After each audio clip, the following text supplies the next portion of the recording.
సార్వత్రిక ఎన్నికల్లో భాగంగా 5వ విడత పోలింగ్ ప్రారంభమైంది. ఇప్పటికే మాక్ పోలింగ్ పూర్తి చేశారు అధికారులు.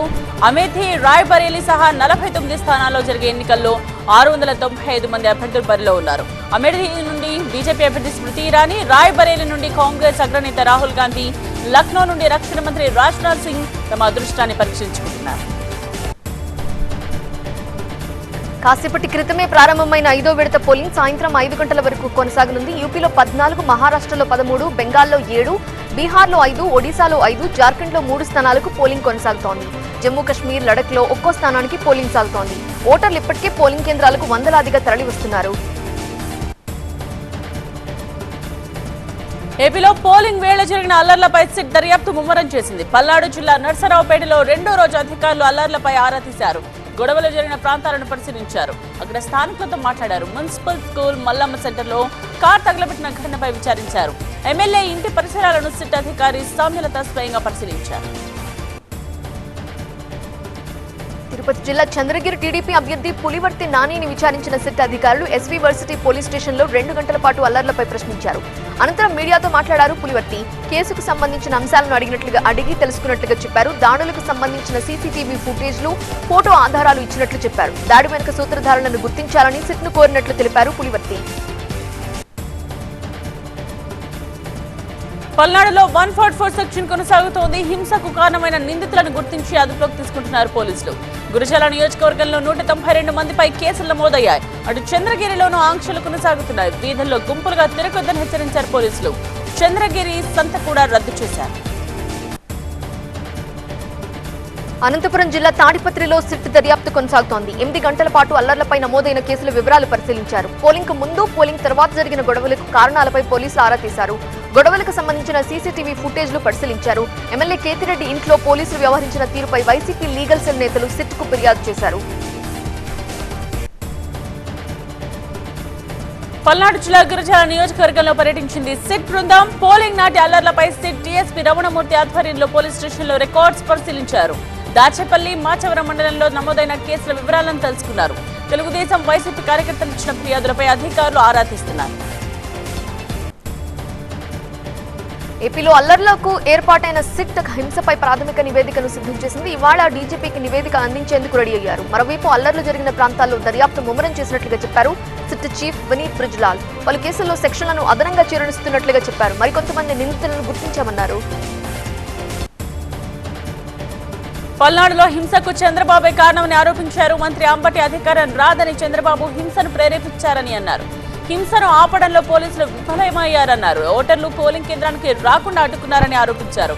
తన ప్రత్యర్థి కన్నా లక్ష్మీనారాయణ దగ్గర పోలీసులు డబ్బు తీసుకున్నారని అంబటి ఆరోపించారు. ఈ విషయాలన్నీ తాను సిట్ అధికారులకు చెప్పానన్నారు.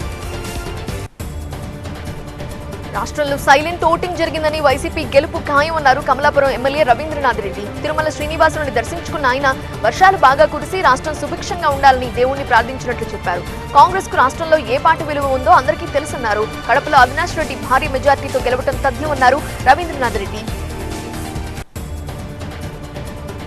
తెలంగాణ కేబినెట్ ఇవాళ భేటీ కానుంది. మధ్యాహ్నం 3 గంటలకు సీఎం రేవంత్ రెడ్డి అధ్యక్షతన మంత్రులు సమావేశం అవుతారు.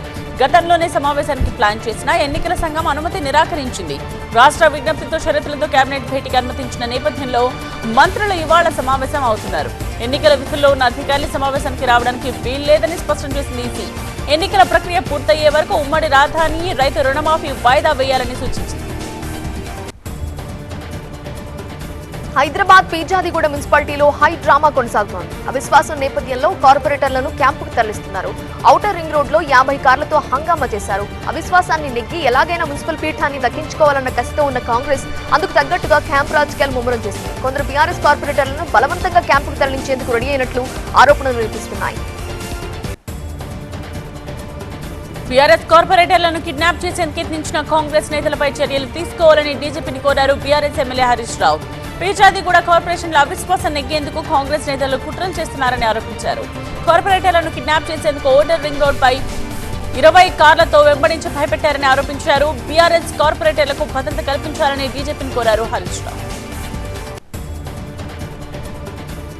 ఢిల్లీ లిక్కర్ కేసులో తీహార్ జైల్లో ఉన్న ఎమ్మెల్సీ కవిత జ్యుడిషియల్ రిమాండ్ ఇవాళ్టితో ముగుస్తోంది. ఇవాళ ఆమెను రాజ్ రెవెన్యూ కోర్టులో వీడియో కాన్ఫరెన్స్ ద్వారా హాజరుపరిచే అవకాశం ఉంది. ఈడీ కేసులో ఇప్పటికే దాఖలైన ఛార్జ్షీట్ పై ఇవాళ కోర్టు విచారించే అవకాశం ఉంది.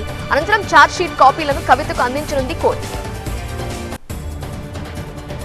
రేవంత్ సర్కార్ పై బీజేపీ నేత ఈటెల రాజేందర్ సంచలన ఆరోపణలు చేశారు. ప్రజా సమస్యలు పట్టించుకోకుండా కాంగ్రెస్ నేతలు ఎవరికి వారే అవినీతి దుకాణాలు తెరిచారన్నారు.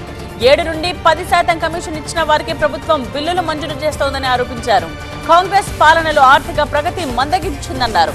పార్లమెంట్ ఎన్నికల ఫలితాలు ఎవరూ ఊహించని రీతిలో ఉంటాయన్నారు ఈటెల. చేసిన అభివృద్ధిని చెప్పుకోలేకపోవడం, కొన్ని వర్గాలను దూరం చేసుకోవడం వల్ల అసెంబ్లీ ఎన్నికల్లో ఓటమి పాలైనట్లు బీఆర్ఎస్ వర్కింగ్ ప్రెసిడెంట్ కేటీఆర్ అన్నారు. రుణమాఫీపై కాంగ్రెస్ రోజుకో మాట చెబుతోందని విమర్శించారు. భువనగిరిలో ఎమ్మెల్సీ ఉప ఎన్నికల ప్రచార సభలో కేటీఆర్ మాట్లాడారు.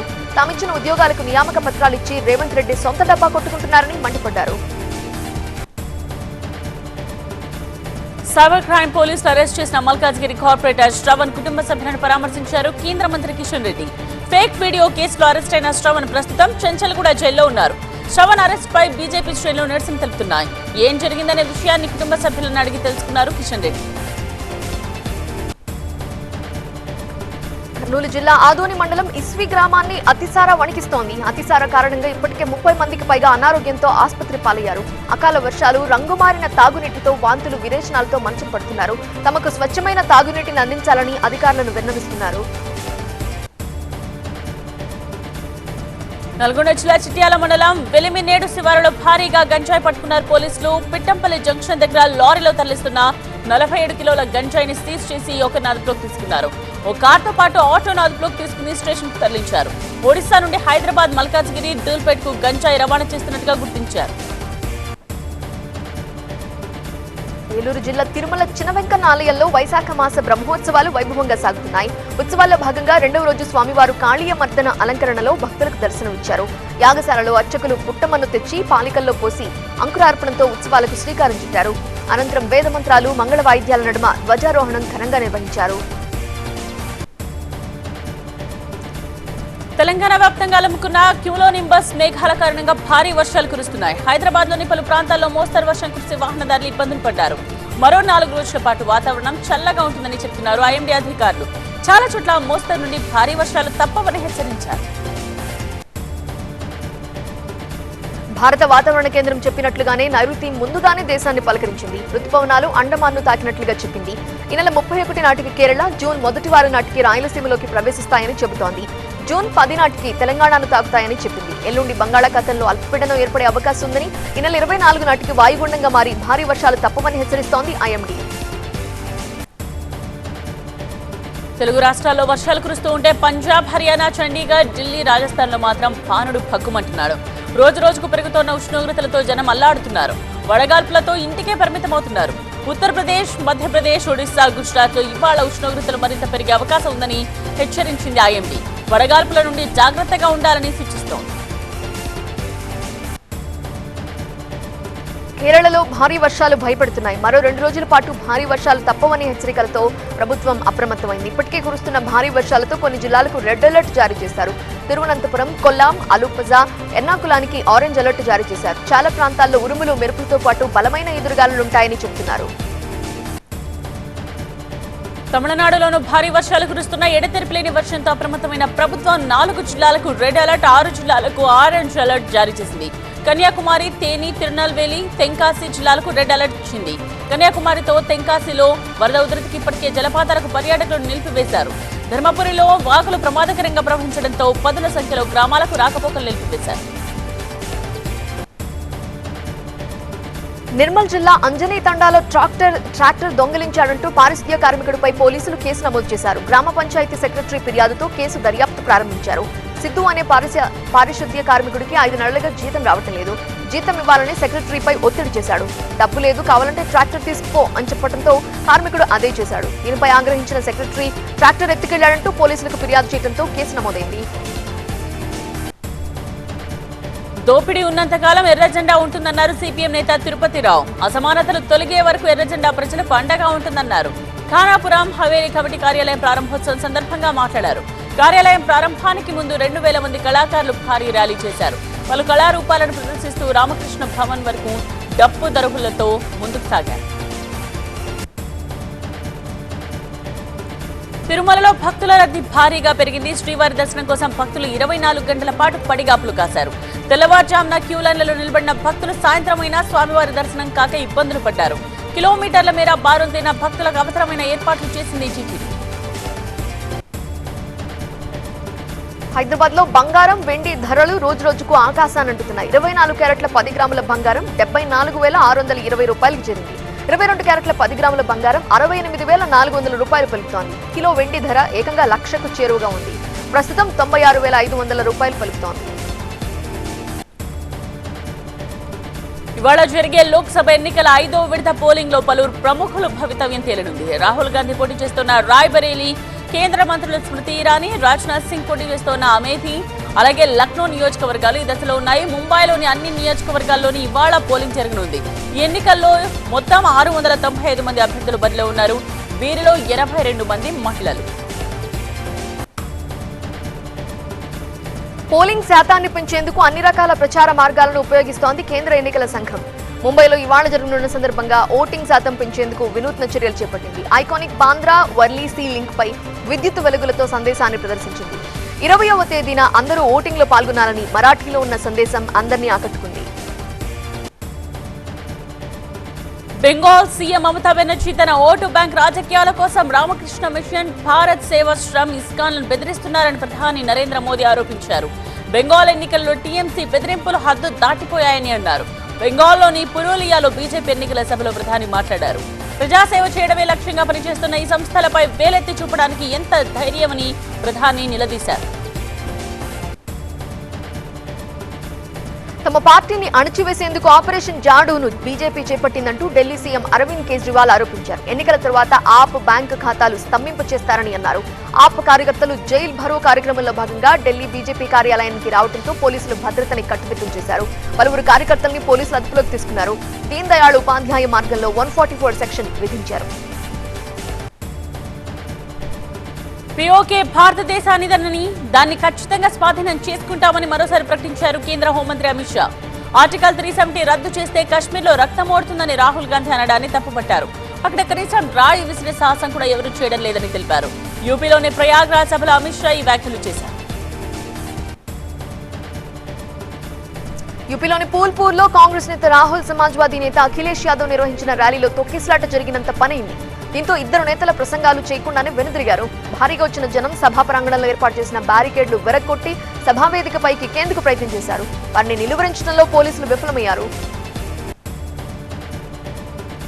ఈ ఎన్నికల్లో 400కు పైగా సీట్లు తాము గెలుస్తామని చెప్పగానే కాంగ్రెస్, సమాజ్వాదీ పార్టీ ఆందోళన చెందుతున్నాయని వ్యాఖ్యానించారు యూపీ సీఎం యోగి ఆదిత్యనాథ్.